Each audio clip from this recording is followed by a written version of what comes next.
Albert Einstein once said, everybody's a genius, but if you judge a fish by its ability to climb a tree, it will live its whole life believing that it is stupid.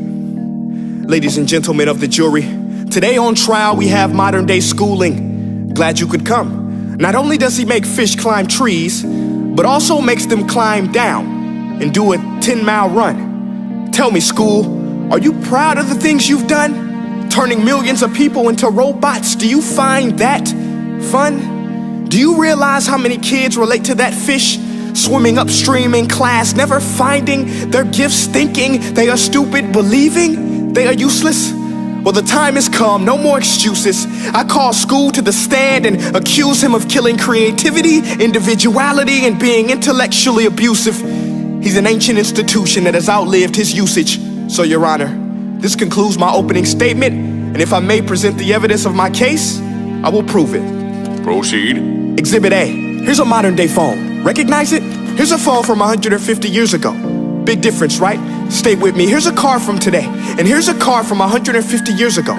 Big difference, right? Well, get this. Here's a classroom of today, and here's a class we used 150 years ago. Now ain't that a shame? In literally more than a century, nothing has changed. Yet you claim to prepare students for the future? But with evidence like that, I must ask, do you prepare students for the future or the past?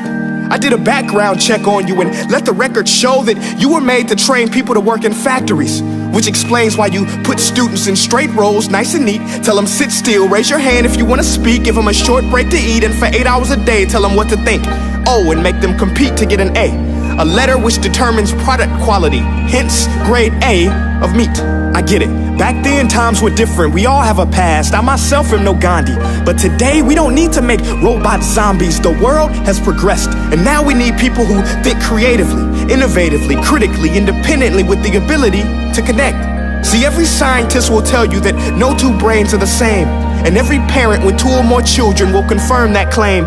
So please explain why you treat students like cookie cutter frames or snapback hats, giving them this one-size-fits-all crap. Watch your language. Sorry, Your Honor, but if a doctor prescribed the exact same medicine to all of his patients, the results will be tragic. So many people would get sick, yet when it comes to school, this is exactly what happens. This educational malpractice, where one teacher stands in front of 20 kids, each one having different strengths, different needs, different gifts, different dreams, and you teach the same thing the same way?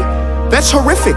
Ladies and gentlemen, the defendant should not be acquitted. This may be one of the worst criminal offenses ever to be committed. And let's mention the way you treat your employees. Objection. Overruled. I want to hear this. It's a shame.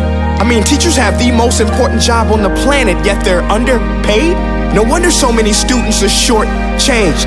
Let's be honest, teachers should earn just as much as doctors, because a doctor can do heart surgery and save the life of a kid, but a great teacher can reach the heart of that kid and allow him to truly live.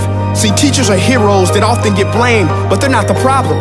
They work in a system without many options or rights. Curriculums are created by policymakers, most of which have never taught a day in their life. Just obsessed with standardized tests. They think bubbling in a multiple choice question will determine success. That's outlandish. In fact, these tests are too cruel to be used and should be abandoned, but don't take my word for it. Take Frederick J. Kelly, the man who invented standardized testing, who said, and I quote, "These tests are too cruel to be used and should be abandoned." Ladies and gentlemen of the jury, if we continue down this road, the results will be lethal. I don't have much faith in school, but I do have faith in people. And if we can customize healthcare, cars, and Facebook pages, then it is our duty to do the same for education, to upgrade it, change it, do away with school spirit, because that's useless. Unless we're working to bring the spirit out of each and every student, that should be our task. No more Common Core. Instead, let's reach the core of every heart in every class. Sure, math is important, but no more than art or dance. Let's give every gift an equal chance. I know this sounds like a dream, but countries like Finland are doing impressive things. They have shorter school days, teachers make a decent wage, homework is non-existent, and they focus on collaboration instead of competition. But here's the kicker, boys and girls. Their educational system outperforms every other country in the world.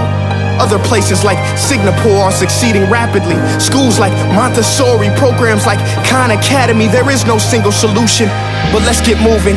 Because while students may be 20% of our population, they are 100% of our future. So let's attend to their dreams, and there's no telling what we can achieve. This is a world in which I believe, a world where fish are no longer forced to climb trees. I rest my case.